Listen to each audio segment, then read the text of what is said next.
16장 5절 제자들이 건너편으로 갈새 떡 가져가기를 잊었더니 예수께서 마침 이렇게 얘기하세요. 삼가 바리새인과 사두개인들의 누룩을 주의하라 하신데 제자들이 잘못 알아듣습니다. 서로 의논하여 가로되 우리가 떡을 가져오지 아니하였도다거늘 예수께서 책망하십니다. 믿음이 적은 자들아 어찌 떡이 없으므로 서로 의논하느냐. 이게 믿음 얘기가 또 나오죠. 그 직위를 행사하실 때 또 직무를 수행하시면서 아까 베드로에게 2번이나 그 믿음이 적은 자들이라고 했잖아요. 여기서 또 얘기하시죠. 그러면 선지자 직무 중에 선지자 직임을 완성하는 것 중에 중요한 부분이 뭐냐면 믿음에 대한 모든 권한을 내가 가지고 있다는 거죠.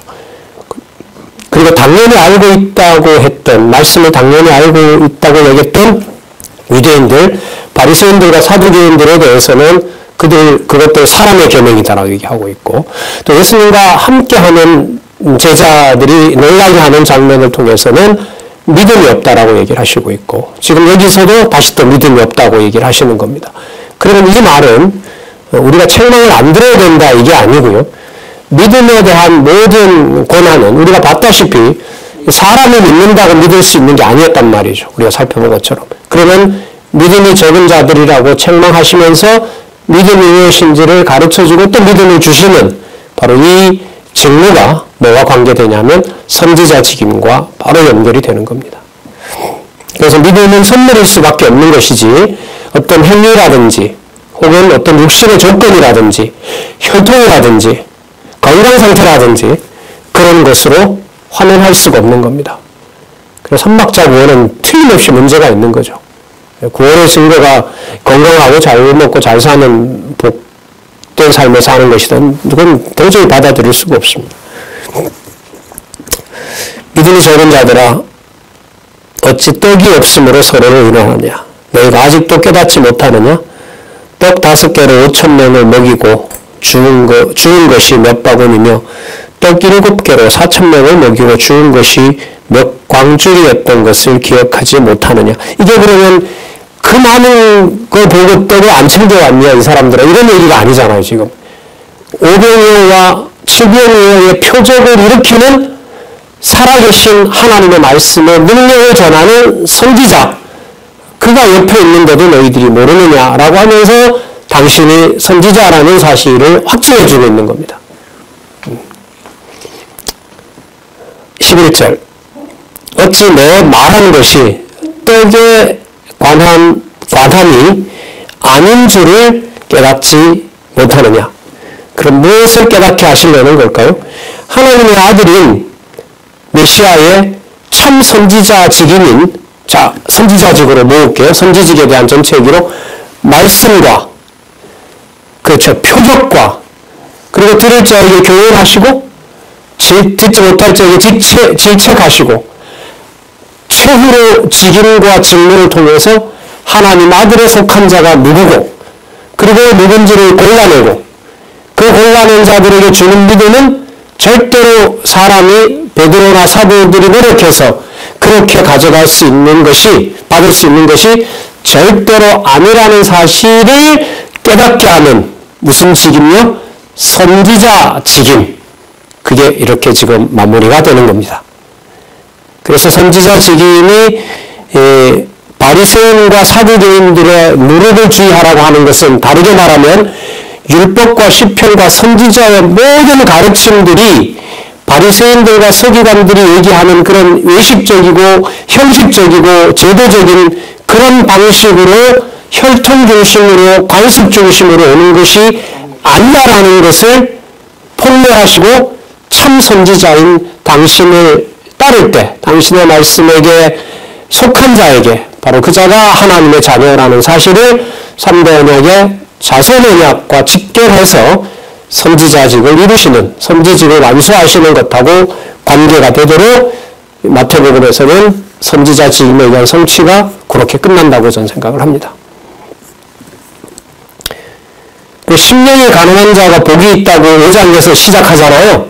5장 1절이 얘기잖아요. 이게 선지자 직임의 성취가 5장에서부터 시작하는데 산에 올라가 가르치시면서 예수님께서 뭐라 그럽니까? 첫 번째 복이 뭐죠? 심령이 가난한 자는 복이 있나니라고 하시잖아요. 그 가난 문제가 나오잖아요. 그 가난은 결국 16장 12절로 봤을 때는 누구의 교훈을 따르는 거죠? 메시아로 오신 그리스도의 교훈을 따르는 겁니다. 그건 너무 분명해요. 하나님의 교회로 하나님이 세워주셨으면 이 말씀을 이대로 전달해주지 않으면 살 수가 없습니다. 다르게 좀 얘기를 하면 그렇게 깨닫고 듣게 하시도록 그렇게 여러분들과 제 삶을 주관해 가시는 겁니다. 또 한 번 우리가 이제 기억을 같이 하고 싶은 거죠. 이 상황이 살아계신 하나님의 말씀이 절대 진리라는 사실을 우리들에게 깨닫게 해주기를 간절히 소원하는 겁니다. 12절 그제야 제자들이 떡에 누룩이 아니요 바리새인과 사두개인들의 교훈을 삼가하라. 그러면 당신은 어떤 교훈인가요? 바른 교훈인 거죠. 그래서 어떻게 보면 구약 전체에 대한 그릇된 해석을 전달하시고 끝을 내시고 1.1핵이라도 내가 전하는 말씀으로 듣지 않으면 아버지의 자녀일 수가 없다는 심판, 선과 악을 심판하고 자녀인가를 찾아내는 바로 그 사역을 16장 12절에서 선지자 직임에 의한 성취를 마무리하시는 겁니다. 그러면 이제 문제 중심은 선지자 직임에서 땅에 속한 것이 아니라 어디에 속한? 하늘에 속한 그야말로 신령한 하나님의 자녀가 누구이고 또 그 나라는 이 세상에 있는 나라와 분명히 다르고 유대인들이 얘기하는 그런 종교적인 행위로도 될 수가 없고 세상 어디에도 찾아볼 수가 없고 오직 예수 그리스도에게만 가능한 예수 그리스도만 그 하나님의 백성을 통치할 수 있다는 사실을 다음 내용에 보여줘야겠죠. 이 말씀이 세상에 있는 것하고 섞이면 안 되잖아요. 그럼 섞이지 않게 해주셔야 되잖아요. 그러면 그 사람들이 모여있는 곳이 육의 몸으로 보면 이 땅에 있지만은 하는 생각과 그 근본은 달라야 되잖아요.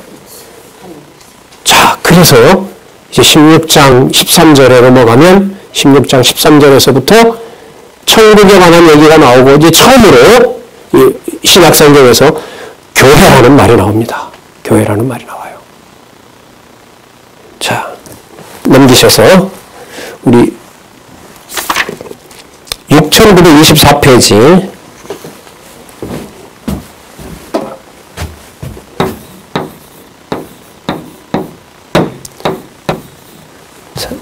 이 부분 이제 살펴볼 텐데요. 왕위의 직임에 의한 성취. 자, 메모가 조금밖에 안 돼 있어서 텍스트를 참고하도록 하겠습니다. 그럼 선지자 직임에 의한 성취, 이 부분은 우리가 정리를 좀 간단하게 할까요? 6923페이지. 두 번째 단락. 마태복음 5장에서부터, 제일 마지막 단락. 마태복음 5장에서부터 16장 12절은 6923페이지 밑에서 마지막 단락이요. 제일 마지막 단락. 마태복음 5장에서부터 16장 12절은 예수께서 구약의 언약을 성취하러 오신 그리스도이심을 선지자 직임에 의한 성취로 증거하신 내용으로 말씀과 표적, 교훈과 질책, 그리고 그래서 직위와 직무에 의해 성취함으로 증거한 내용을 살펴봤습니다. 6924페이지 두 번째 단락. 자, 이는 신명기 18장 15절, 이사야 29장 18절, 이사야 35장 5절에서 6절, 이사야 53장 4절, 이사야 2장 3절, 이사야 54장 13절. 이사야가 많이 나오네요. 그럼 이사야라는 말이 이사야 선지서가 소개된다는 것은 선지서 전체와 연관이 된다, 안 된다? 된다. 반드시 된다. 이사야만 보고 어떻게 끝낼 수 있어요. 그래서 이 부분을 부분적으로 주제와 관련해서 소개했다는 말은 공부할 수 있는 안내를 해준 거죠. 그럼 기본적으로 신명기와 이사야 내용이 바탕이 된다는 것을 우리는 성경신학에서 우리는 의미분석 성경 결론 중심으로 공부를 하실 때 꼭 확인해야 되는 부분입니다. 자, 그래서 왕위의 직임에 의한 성취 부분으로 가겠습니다. 선지직임으로 이렇게 됩니다. 선지직을 성취하신 메시아임으로, 그리고 그 선지자들이 약속했던, 자 구약으로 갈게요. 이사야부터 말라기까지 약속했던 그 나라에 대해서, 새로운 다윗의 나라, 새로운 이스라엘의 나라, 신령한 나라, 그리고 나아가면 교회, 그걸 통치자가 있어야 될 거 아닙니까? 백성이 있었으면 그 백성을 통치할 바로 자를 소개하는데, 그가 바로 왕위의 직임을 가지고 이 땅에서 약속된 메시아 직무를 수행하시는 바로 그리스도 예수이신 거죠. 자, 구약 근거도 한번 잘 살펴볼까요? 창세기 1장 28절 3대 언약요, 창세기 49장 10절. 자, 이 다니엘이 나옵니다. 다니엘 2장 44절, 7장 3절, 4장 3절, 그리고 7장에도 나오고요. 중요한 부분입니다. 이 다니엘서는 세상 나라 멸하고 성민 나라 세우시는 것하고 연결되는 부분이죠. 그 인자 같은 분이 나오죠. 그 다니엘서에 보면 바로 그가 오실 바로 메시아라는 사실을 여기서 알 수 있습니다. 그리고 바벨론 제국에 잡혀갔을 때 다니엘에게 보여준다는 말은 유대 나라가 망하더라도 하나님의 나라는 절대로 망하지 않는다. 그래서 그 성민 나라는 바로 메시아가 통치하는 나라로 이 땅에 세워진다. 이 땅에 드러난다. 그걸 약속한 바 있습니다. 왕위의 직임에 의한 성취는 두 부분으로 되어 있는데요. 6925페이지 16장 13절에서부터 21장은 거기 교정 좀 하시기 바랍니다. 왕의 권세에 의해서 성취함이 아니고요. 직위의 행사에 의해 성취함으로 증거하신 내용이고, 22에서 25장은 왕의 직무에 의해서가 아니고 직무의 수행에 의해 성취함으로 증거하신 내용입니다. 자, 의미는 뭐 같습니다만은 이제 결론의 제목들이 이하에 글에 나오기 때문에 우리 교정을 해야겠습니다. 자, 먼저 직위 행사에 의한 성취 부분 한번 볼까요?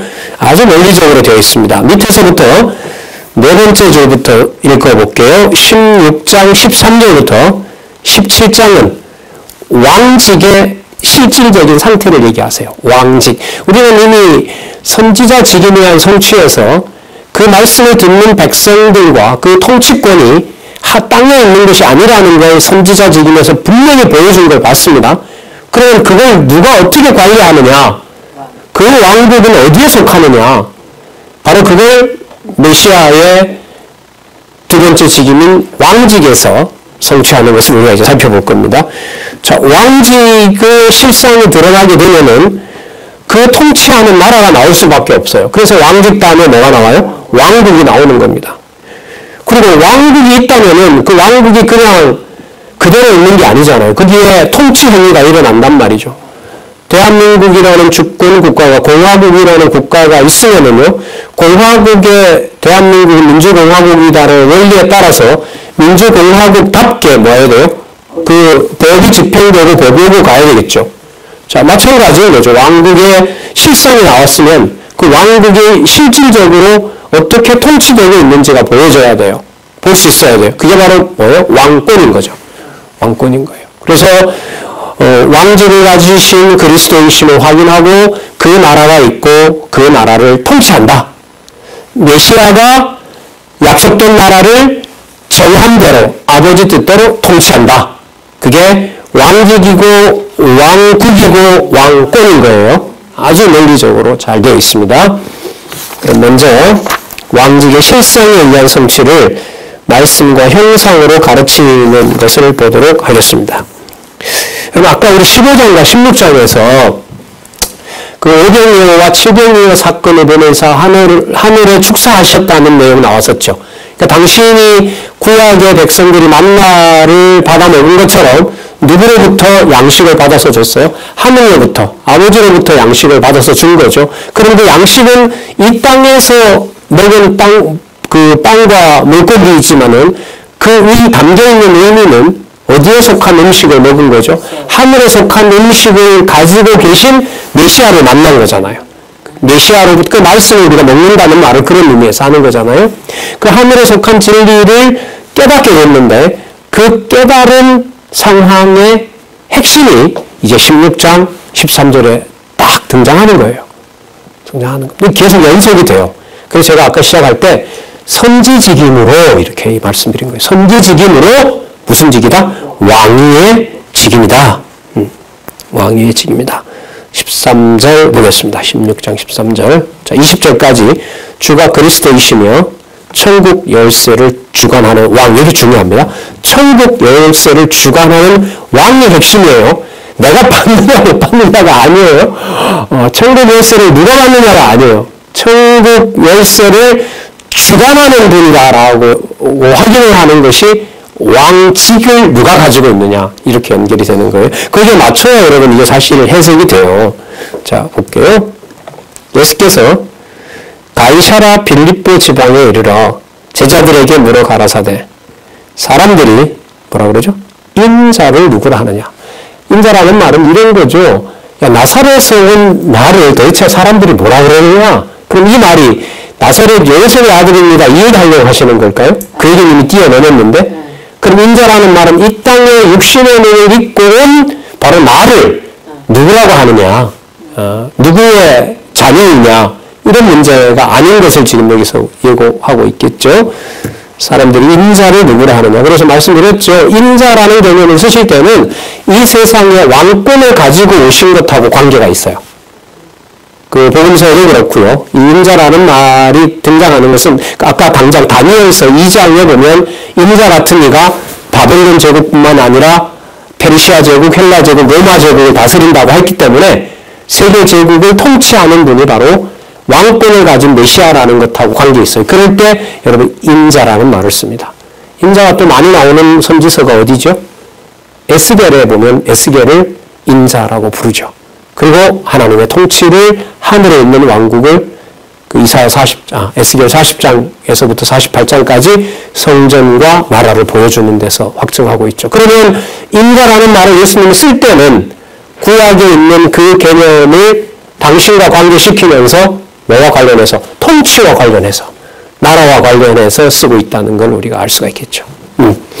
14절 가로되 더러는 세례 요한 더러는 엘리야 어떤 이는 예레미야나 선지자 중에 하나라 하나이다. 그래? 그럼 너는 나를 누구라 하느냐?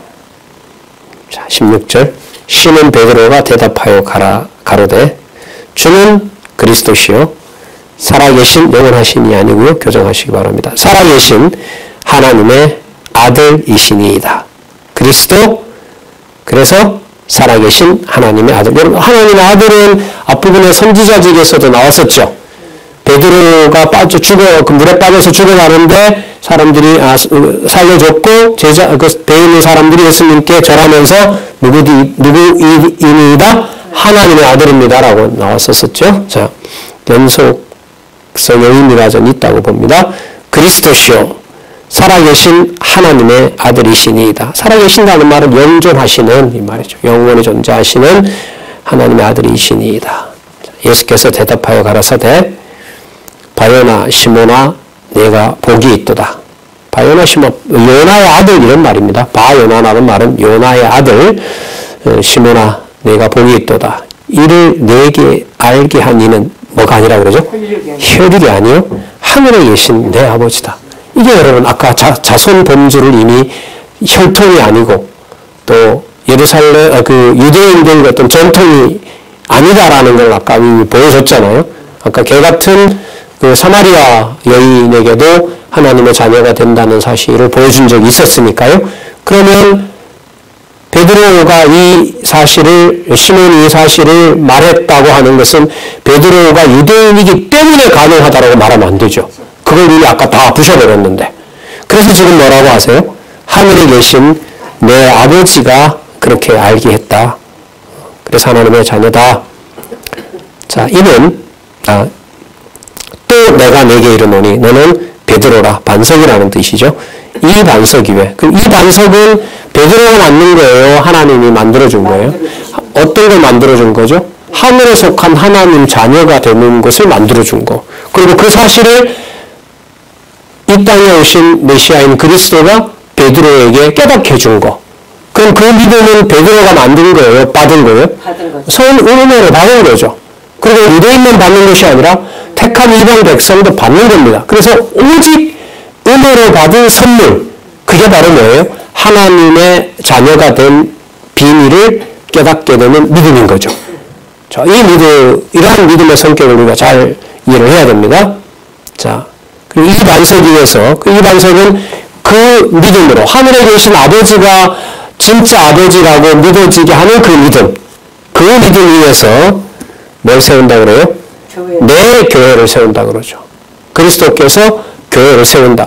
그러니까 이 사람들에게, 유대인들에게 세운다는 것은 집 세우는 거 아니면은 가장 세운다는 말에 가장 기억이 많이 나는 건 뭘까? 이 사람들에게는 뭘 짓는다가 이 사람들에게 가장 빨리 떠오를까요? 뭘 세우는 거. 하나님과 관련해서 가장 중요한 집이 어디예요? 성전 아니에요. 그래서 세운다 이러면 이 사람들은 목적어가 당연히 뭐일 거예요? 성전 아니에요. 성전. 다윗의 가문으로 보면 국가를 세우는 거. 국가도 하나님 경외하는 거기 때문에 성전을 세우는 거. 그런데 성전을 세운다고 하지 않고 뭐라고 하세요? 교회를 세운다. 이렇게 얘기하는 교회. 에클레시아라고 하는 말이죠. 구약으로 보면 거룩이라는 말과 관계 있어요. 거룩이 뭐냐면 제물이라든지 이스라엘 백성들을 다른 백성하고 어떻게 합니까? 구분하죠.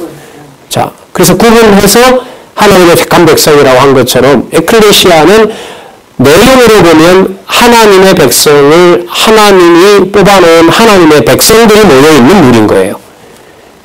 그걸 누가 만든다고요? 베드로가 만드는 게 아니라 그 고백을 하도록 한 하나님이 주신 선물이라는 거죠. 그러니까 그 반석 위에서 함께 모인 자들이 뭐를 세우게 돼요? 교회를 세우게 되는 거죠.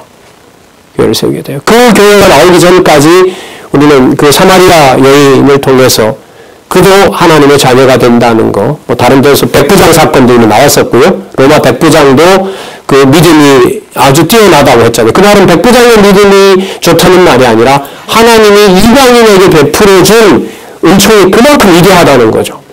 그렇게 크다는 사실을 하나님께 영광을 돌리게 하려는 겁니다.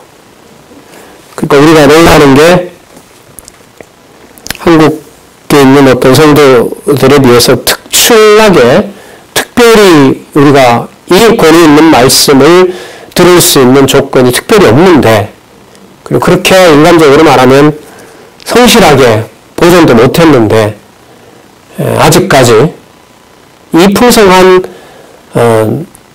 말씀으로 세상과 가정교회와 자신을 통해서 하나님 살아계신 것을 깨닫게 하는데 우리들이 다 감복하고 있는 거죠. 왜 하필 나 같은 자에게 이런 말들을 많이들 하시잖아요. 자, 그래서 이 반석 위에 내 교회를 세우리니 음부의 권세가 이기지 못하리라. 그러니까 밤에 마귀가 와서 농부가 좋은 씨를 뿌려놓은데 가라지를 뿌려서 다른 곡식들이 자라지 못하게 한다고 했는데 그거 소용이 없는 일이다. 음부의 권세, 어두움의 권세 절대로 이기지 못한다. 그러면 여러분, 앞으로 나오는 왕직에 의한 왕위의 직임에 의한 성취 부분에서는 어떤 내용이 나오더라도 음부의 권세가 이기는 것이 아니라고 여기서 확정을 해야 돼요. 그럼 어떨 때는 음부의 권세가 이기고 어떨 때는 음부의 권세가 이기지 않고 그런 건가요? 아니면 항상 음부의 권세는 교회를 이길 수 없는 걸까요? 이길 수 없는 거죠. 교회가 그렇게 망가져도요? 그렇죠. 그리스도의 통치권이 서는 거죠. 심판하시는 거고요. 당신의 살아계신 증거를 보여주는 거지 우리에게 좋은 상황으로 만들어주는 것이 음부의 권세를 이기는 게 아닙니다. 가장 중요한 것은 선지자가 앞에 있었기 때문에 진리의 말씀을 말씀대로 들을 수 있는 거라면 다른 어떤 것과 비교할 수 없는 복인 거고요.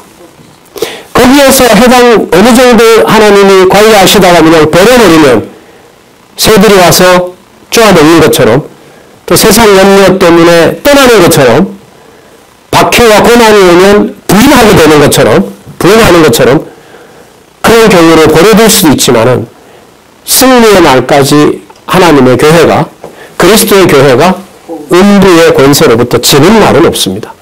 예를 하나 들면 그리스도가 십자가에 죽으신 것이 음부의 권세에 패배한 겁니까? 아니면 음부의 권세를 다스리는 현장입니까? 다스리는 현장인 겁니다. 그거는 사람의 눈으로 확인할 수가 있어요? 없어요. 이해가 될까요? 절대로 안 되죠. 그래서 교회라는 개념이 쉬운 개념이 아니라는 거예요.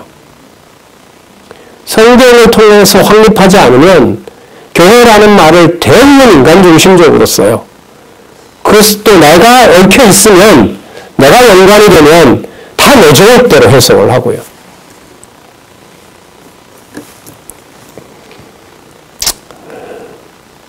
내 교회를 세우리니 음부의 권세가 이기지 못하리라. 자, 19절에 보시면 내가 천국 열쇠를 내게 주리니 그럼 여러분 이게 교회가 뭐와 관계되냐면 천국하고 관계되죠. 열쇠는 뭐와 관계될까요? 하나님께서 주시는 믿음하고 관계되겠죠. 왜? 베드로가 말한 것이 아니라 하나님께서 깨닫게 했다고 얘기하셨으니까. 내게 알게 하면은 혈육이 아니요 하늘에 계신 아버지라고 얘기를 했으니까요. 그럼 천국 열쇠를 가지고 있는 권한은 베드로에게 있는 것이 아니라 그리스도에게 있는 거죠. 그러면 그리스도가 왕권을 가진 분이 맞다는 것을 여기서 확인해주고 있는 겁니다. 천국 열쇠를 내게 주리니 내가 땅에서 무엇이든지 매면 하늘에서도 매일 것이요 내가 땅에서 무엇이든지 풀면 하늘에서도 풀리리라 하시고 자 하셨기 때문에 이렇게 보셔도 돼요.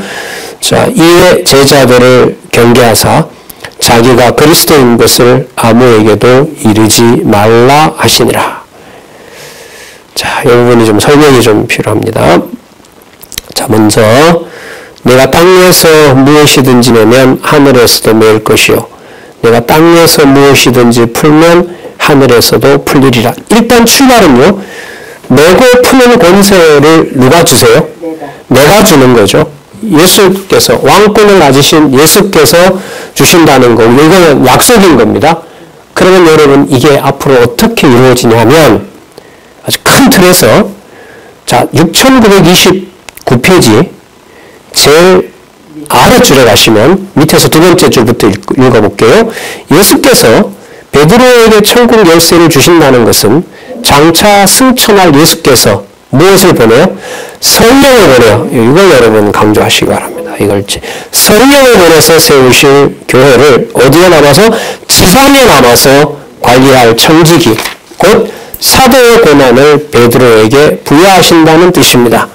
그래서 여러분 그 에베소서 1장 10절과요 1장 23절에 가면 하늘과 땅을 뭐 한다는 말이 나오냐면 통일시킨다는 말이 나와요. 그 에베소서의 주제가 뭐죠? 교회의 진리를 무장케 하시는 내용 아닙니까? 교회의 본질이 뭐냐는 거죠.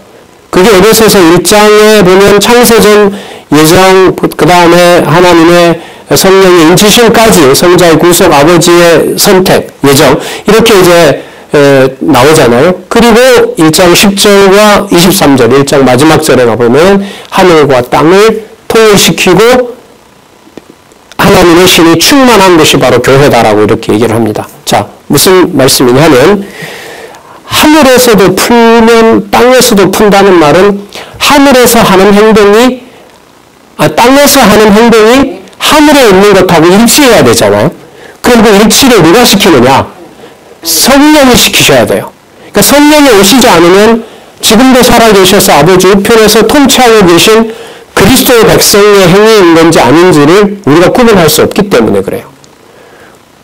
그러면 땅에서 풀면 하늘에서도 풀고 땅에서 매면 하늘에서도 매는 그 땅에서 말씀이 전해지게 하면 하늘에서도 그게 하나님 뜻이고 하늘에 어떤 저런 사람이 말씀을 들으라고 하는데 아까 개 같은 가나안 여인에게도 말씀이 전해지는 일이 생기면은 그 일이 하늘에서도 오케이 그 일이 맞아 참된 일이야라고 해주는 것을 누가 보장하냐 이 말입니다.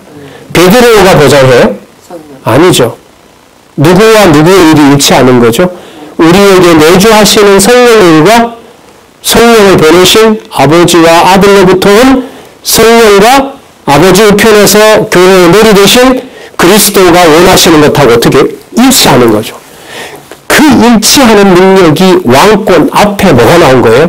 말씀의 권위, 살았고 운동력 있는 말씀인 바로 선지자 권위와 관련된 게 왕직 앞에서 나왔던 거예요. 그래서 선지자가 앞에 나와야 돼요. 제가 이 관련된 논문을 썼기 때문에 제가 관련된 논문을 쓴 그 신학자는 구조를 선지직, 왕직, 제사장직이라고 하지 않고요. 제사직, 왕직, 선지자직이라는 구조를 잡아요. 마태복음을 모르죠. 우리가 생각하는 이러한 흐름을 모르고 그냥 예수 그리스도의 중요함만을 이 성경의 핵심 주제로 그냥 잡아서 자기가 생각한 구조를 잡았기 때문에 성경의 구조가 아니죠. 그래서 이제 제가 비판하고 그랬는데 지금 여기에서 19절 같은 경우에 베드로에게 준 그 믿음을 베드로가 관리하는 것이 아니라 누가 관리한다? 성령께서 그렇게 하신다. 하나님께서 결국 하신다라는 겁니다. 그래서 가끔 여러분들에게 질문을 던지잖아요. 내가 하나님 백성인지 천국 갈지 안 한지 내가 어떻게 증명해요? 나는 당연히 천국 간다고 생각하는 게 본성이죠. 그러면 그 믿음을 내 자신으로부터는 끌어낼 수는 없어요. 믿어질 뿐이에요. 믿어지는 것이고 믿음을 주신 거고요. 또 이 신비한 약속에 따라서 오신 성령께서 천상에서 사역을 하고 있는 그리스도의 지체라는 사실을 나한테 뭐예요? 깨닫게 하는 거죠. 깨닫게 해요. 막 고함치고 할 시간이 없어요. 신중하게 시금을 전폐하고 그런지 안 그런지를 말씀을 통해서 확인하는 것이 성령을 받았는지 안 받았는지 확인하는 거지. 신비한 체험 속에 들어가면 이방 종교도 하는 그런 체험에 들어가면 그게 하나님 자녀되는 사인이고 표시다라고 할 수 없는 거라고 봐요. 성경을 오해해도 너무 많이 오해한 부분이죠. 자, 하늘에서도 풀리라 하시고, 자, 이에 제자들을 경계하사 자기가 그리스도인 것을 아무에게도 이르지 말라 하시니라. 자, 여기서 두 가지 사실이 있는데요. 이런 얘기를 하심으로, 하실 수 있으므로 자기는 왕직을 가진 그리스도가 맞아요. 맞죠? 그러니까 자기가 그리스도인 것을 아무에게도 이르지 말라는 말은 무슨 내용이 이미 포함되어 있어요? 내가 누구다? 그리스도라는 사실이 이미 포함되어 있는 거예요. 그런데 이걸 뭐라고 하죠? 알리지 말라고 하시죠. 알리지 말라고 하십니다. 왜 이제 알리지 말라고 하시냐 하면, 자, 6930페이지에 가보면 이사야 6장 9절에서부터 10절 내용을 듣습니다. 듣지 못할 자는 듣지 못하게 하시려고. 여기 보시면, 자, 해설을 좀 하면 이런 거죠. 그리스도가 왕이신 사실을 그리스도가 허락하지 않으면 그 내용이 전달이 될까요? 안 될까요? 네. 전달이 될 수가 없어요. 그럼 이게 뭐하고 맞나 한번 보세요. 그리스도가 허락하지 않으면 예수를 그리스도로 받아들일 수가 없어요. 제자들이 아무리 노력해도, 사도들이 아무리 노력해도, 그러면 사도들의 노력한 것이 그리스도의 뜻대로 됐는지를 보증을 해줘야 돼요. 확증을 해줘야 돼요. 누가 해주셔야 돼요? 성령이 해주셔야 되는 거예요. 그러면 이렇게 해결이 되는 겁니다. 땅에서 내면 하늘에서도 풀고, 땅에서 풀면 하늘에서도 푸는 일을 통일시키고 하나로 만들어내는 일들을 누구만 하실 수 있다? 머리 대신 주 예수 그리스도만 하실 수 있다는 사실을 여기에서 아무에게도 뭐 하지 말라? 전하지 말라라는 말씀으로 얘기를 하시는 거예요. 그 말은 뭐냐면은 나중에 그렇다고 전하지 않는 일이 벌어지지 않죠. 나중에 성령이 인해서 뭐합니까? 목숨을 불사하고라도 전하잖아요. 그리고 여기는 또 입체적인 의미가 있는데 이사야서 24장입니까? 거기에 보면 당신이 왕으로 오셨다는 것, 메시아로 오셨다는 사실을 막 들린다고 그랬어요? 들리지 않는다고 그랬어요? 들리지 않는다고 하셨거든요. 그리고 또 당신의 왕권을 가지고 아직 예루살렘에 나귀를 타고 입성해야 될 시간이 아직은 아니거든요. 이런 복합적인 의미를 가지고 있는 겁니다. 그리고 아까 이 주석에 있는 대로 이사야 선지자로 약속된 눈으로 보고 귀로 듣고 마음으로 깨달아 고침을 받지 못한다고 했던 약속을 이루려고 하는 것도 포함이 되고요. 여기서 이제 성경신학을 더 이제 연구를 해나가야 될 부분들이 있습니다. 성경에 있으니까요. 그래서 아까 몇 가지 말씀을 더 드렸어요. 들리지 않는다고 하시는 것도 관련이 되고, 그 다음에 아직 시간으로 보면, 때로 보면 아직 호산나 다윗의 왕이라고 하는 예루살렘 입성을 아직 하지 않으셨고, 그리고 또 하나는요, 17장에 가면 병화산에서 당신이 하늘나라의 통치자라는 사실을 모세와 엘리야에게 확증하는 시간이 아직 남아있거든요. 그래서 이런 복합적인 내용으로 맥락에 따라서 자기를 그리스도인 것을 아무에게도 알리지 말라고 한 거예요. 분명한 사실은 뭐냐면 맥을 푸는 것을 누가 관리한다는 거예요?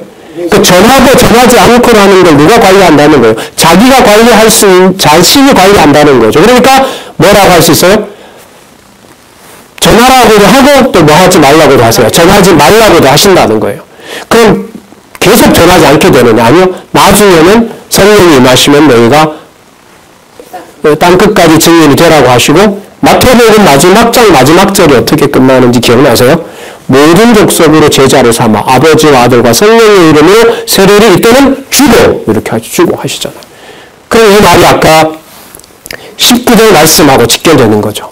그러면 하늘에서 땅에서 내면 또 땅에서 풀면 하늘에서도 내거나 푸는 것을 일치시킨다는 말은 하늘에 정하신 아버지의 뜻이 이루어지는 일이, 자 여기서 앞부분이 들어와야 됩니다. 혈육이나 혈통이나 사람의 유전을 초월해서 아까 개 같은 자신을 개 같은 자라고 소개했던 이방인이라도 하늘에 속한 아버지께서 심어놓은 하나님의 자녀라면 그도 땅에서 풀면 하늘에서도 풀어주고, 땅에서 기도를 하면 그 기도가 하늘에도 상달이 되고, 그래서 여러분 사도행전에 가면 고넬료가 그 가이사랴에 있는 고넬료가 베드로를 부르라고 할 때 하나님 사자가 나타나서 고넬료에게 뭐라고 했어요? 네 기도와 구제가 하늘에 상달되었느니라 그러잖아요. 그건 분명히 이방인이거든요. 로마의 군인이거든요. 그런데 그렇게 열려버리잖아요. 그래서 맥락에 따라서 이 말씀을 잘 이해를 해야 됩니다. 그리고 이 자체가 당신이 바로 지금 16장 13절에서부터 시작되는 무슨 권? 무슨 직? 왕직에 의한. 그래서 교회에 뭐 되시는? 머리 되신다는 그 표현을, 그 사실을 여기서 확정하고 있는 것으로 보면 됩니다. 자, 그래서 핵심은 열쇠의 주인이 바로 누구다? 주 예수 그리스도이시다. 여러분 이게요, 마태복음인데 여러분 신약성경의 제일 마지막이 뭐죠? 신약성경 제일 마지막이 뭐예요? 요한계시록이죠? 요한계시록 3장 7절과 8절을 어디에다 메모를 하시냐 하면 6929페이지 밑에서부터 제일 밑에 줄에 예수께서 성령을 보내 세우실 교회를 지상에 남아서 관리할 청지기 그 부분에다가 메모를 한번 해보세요. 계시록 3장 7절 8절 참고 이렇게 한번 적어보세요.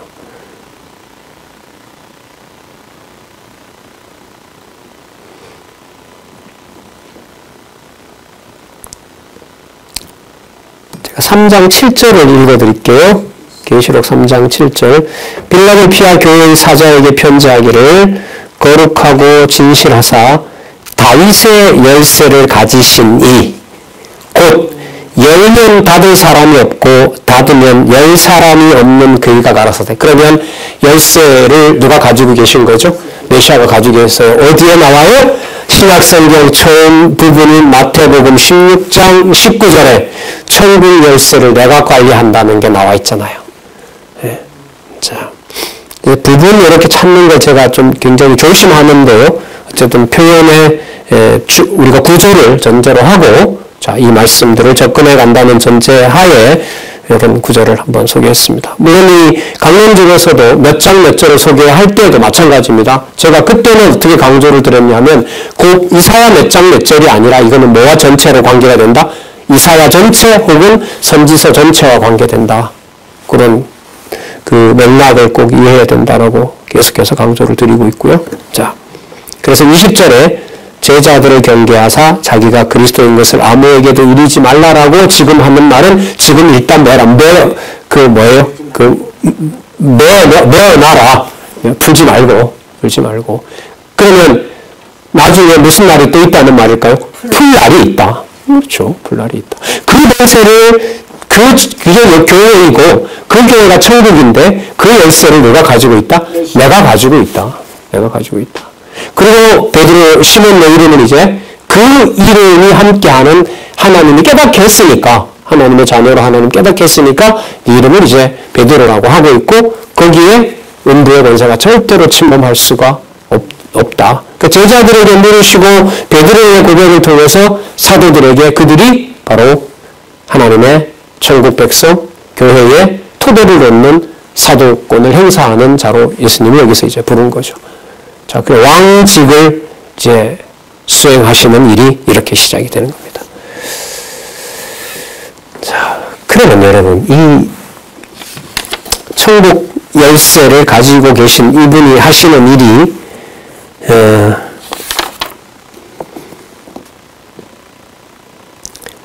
땅의 일을 하시는 걸까요? 하늘의 일을 하시는 걸까요? 하늘의 일을 하시는 거겠죠? 자, 그리고 아까 교회라는 말도 나왔잖아요. 내 교회를 세운다고 얘기를 하셨습니다. 자, 그럼 어떻게 세우시지? 아까 천국 열쇠를 준다고 했고요. 그 말은 아까 어떻게 이해를 우리가 했죠?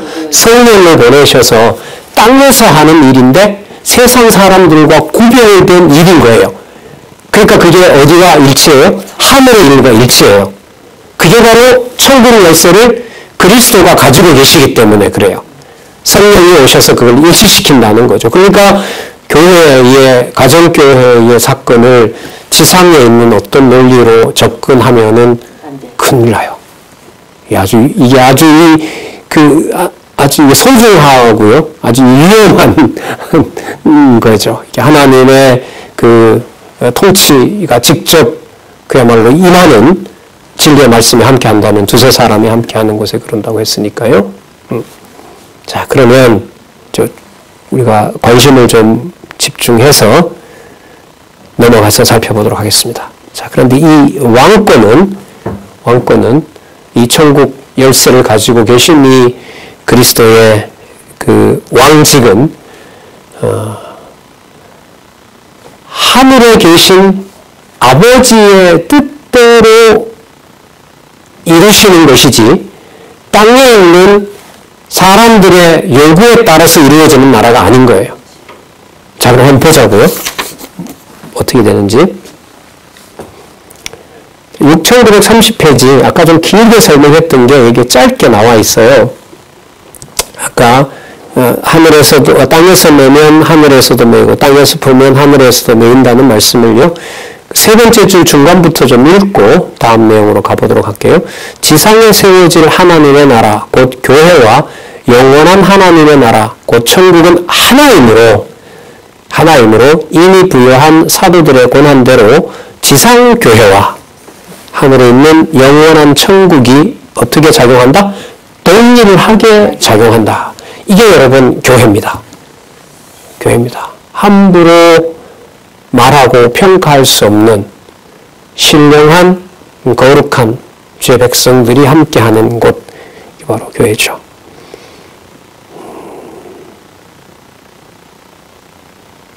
(16장 21절부터 28절에) 보시면은 죽었다가 살아날 것과 그 왕권을 볼 자가 있을 것을 가르칩니다. 우리 지난번에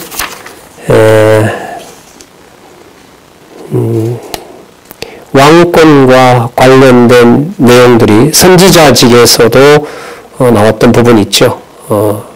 10장 23절, 그 10장이죠. 꽤 멀리 떨어져 있는 부분에서 이스라엘을 다 다니지 못하여 뭐라 그랬습니까? 인자가 오는 걸 보리라 했죠. 온다 그랬잖아요. 그게 파루시아라는 말인데 이 땅에 오시는다라는 것하고 관계가 돼요. 그게 지금 16장 13절에서부터 지금 이제 17장까지 이어지는 이 흐름의 연결을 우리가 유의해서 봐야 됩니다. 자, 16장 21절 여기도 그 말씀의 이 논리적 연결을 보여주는 접속사가 하나 있습니다. 21절에 보면 뭐라고 그래요? 이때로부터. 이때 어느 때?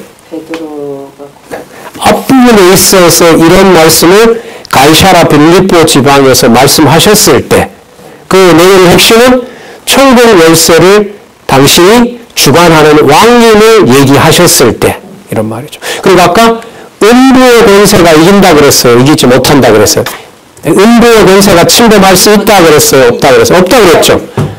그래 음부의 권세가 침범해서 이기지 못한다고 했으니까 음부의 권세에 이긴다는 걸 보여줘야죠.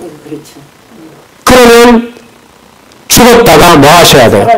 죽은 게 아니라 내가 죽음의 권세를 경험하면서 죽음의 권세를 내가 심판한다라는 말씀을 해주시는 거죠. 그래서 16장 21절에서부터 28절에 뭐가 나와요? 죽었다가 살아날 것과 그 왕권을 볼 자가 있다는 것을 예언으로 가르쳐 주십니다. 그래서 앞으로 엿새가 지나면 변화산에서 모세와 엘리야가 나타나서 뭐 거기서 내용이 나오지 않지만 이 흐름으로 볼 때 모세와 엘리사가 그리스도를 누구로? 왕으로 천국 열쇠를 가지고 있는 자로 확정해주는 내용이 17장에 가면 나타나는 거죠.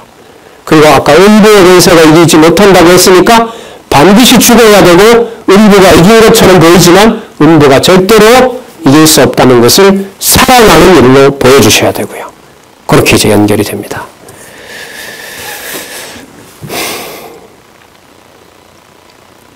오늘 여기까지 하도록 하겠습니다. 21절부터 다음 시간에 하도록 하겠습니다. 기도하겠습니다. 하나님 아버지, 하나님의 말씀, 진리의 말씀, 성경을 깨달을 수 있도록 수십 년 동안 허락해 주시고 오늘도 같은 시간을 보낼 수 있도록 무한한 은총을 베풀어 주셔서 진심으로 감사드립니다.